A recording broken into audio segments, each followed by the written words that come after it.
Hey guys, I'm Greg. This is Greg's Beer Review. Let's go see what's in the fridge today.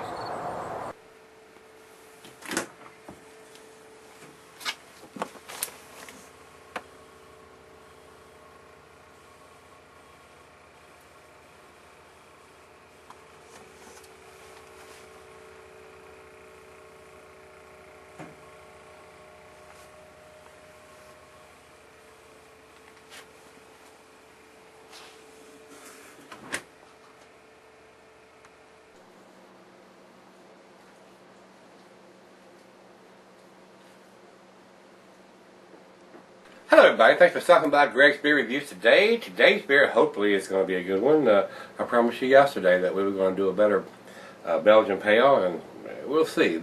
I've not been let down by Green Flash, but we'll see what happens today.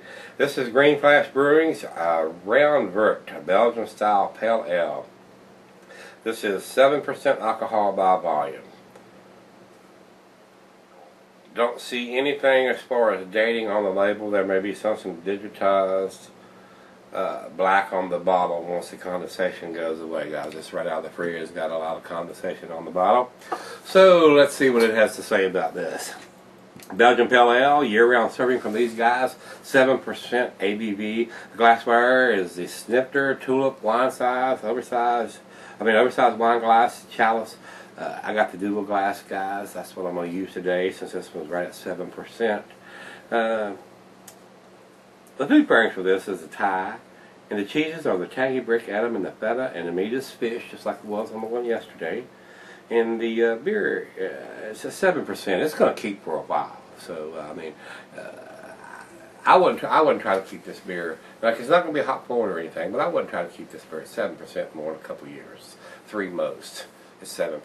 So, and not to say it's going to go bad. Even if you have this beer 5 years from now, it's not going to go bad.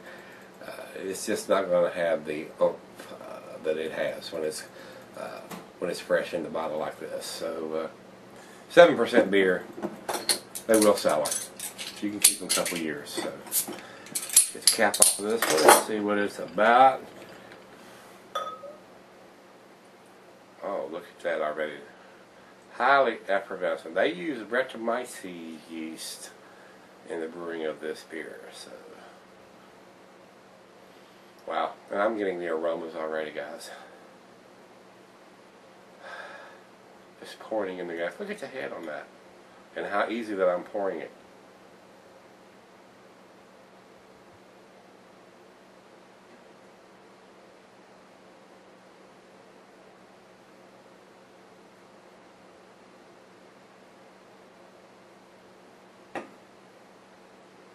Almost like a dessert, doesn't it?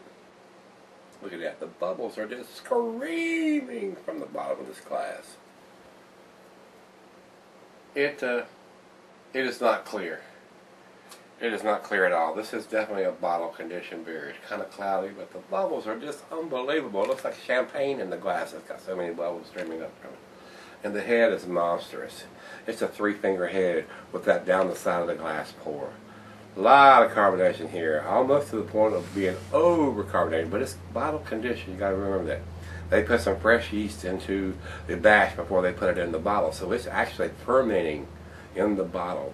They use a Brett yeast, Brettanomyces, and all us home brewers are kind of scared of that yeast because once you get it in your system or in your equipment stuff, it's very hard to get it out. I mean, it almost takes over. It's hard to sanitize and get all that kind of yeast out of your equipment. You almost have to have dedicated equipment to brew this kind of beer and not brew anything else out of it because you can't get the Brett yeast out of it. So, guys, I was smelling all kind of light fruity things going on when I was pouring it. So let's get a nose a little closer and see what it's got. Oh my gosh, it's like it's got citrus, oranges, tangerine, lemon. Oh, and you get the funk from the Brett yeast there too going on. But it's got such a big nose on it compared to what we did yesterday, which smelled like a bunch of sweet malt. It smelled like a homebrew to me. It really did, and not a good one at that. Very disappointed with the beer we did yesterday, the Avery Karma. Wow, very citrusy, strong aroma. I'm getting some tropical fruit there too. I mean, some apples and mangoes and grapefruit. Very light effervescence on the nose. So, I mean, the head hasn't died off a whole lot there since I've been flapping my gums. So let's see what this has got to go, guys. Cheers.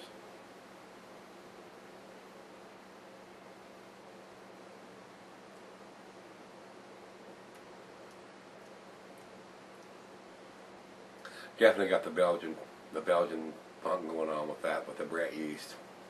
That's tasty. I like that.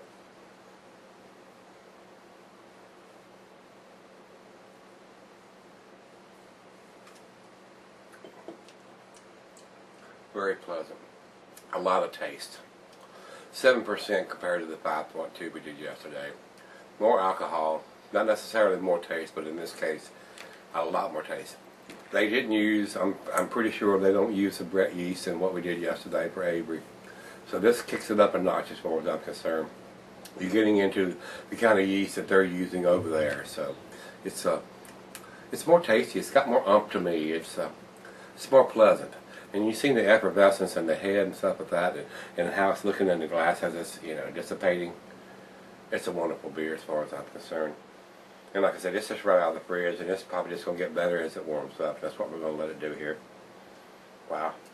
Very nice nose on this one, very pleasant. Guys, I'll be right back. We're going to do the final chug on this one, but damn sure better than what we had yesterday. Stick around, I'll be right back. Alright guys, thanks for sticking around. Got just a little bit left here in the glass. This is an awesome beer. Wow, it's got the Brett yeast going on in it, and it's got a nice funky citrusy. I mean, it's very pleasant, very nice style. I like this beer quite a bit, and you can see on the glass it left quite a bit of the bubble lacing down the side of it. It's awesome beer, guys. It's definitely blowing my hair back. Final chug.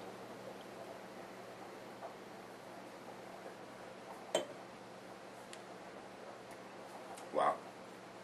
Very delicious beer. Very, very delicious beer.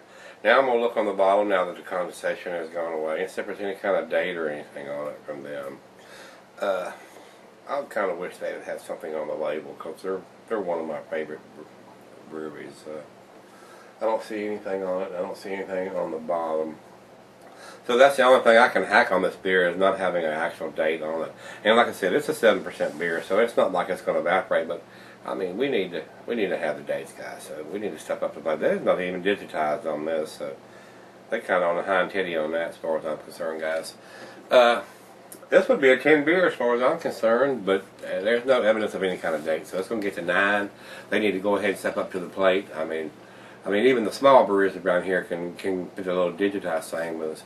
And putting it on the carton or putting it on the case is horse hockey as far as I'm concerned. I've heard that before. Oh, we put it on the case, or we put it on this and that and the other. Put it on every damn bottle, because not everybody's buying a 6-pack or a case or anything like that. So a lot of these craft beer shops let you buy beers one at a time, and they'll bust them open and then put them on the shelf that way.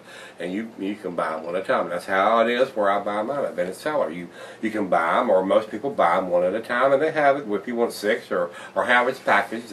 You can buy a case of it at 12 at a time if you want to, but and they usually give you a discount too if you buy more of them like that instead of buying them one at a time. But still, somebody like me that wants to review beers, I don't want to buy 6 of a garbage beer, especially if I've never had it before. So being able to go in there and buy one helps me do what I do. So with that being said, guys, like I said, this is a 9 as far as I'm concerned. It'd be a 10 if it had a date on it. Rate Beer has this at 97 overall and 99 in the style. And Beer Advocate comes up with an 88, which is a good. So they're not quite up into the exceptional range, but doesn't surprise me a whole lot. But this is a very tasty beer, guys. I enjoy this quite a bit.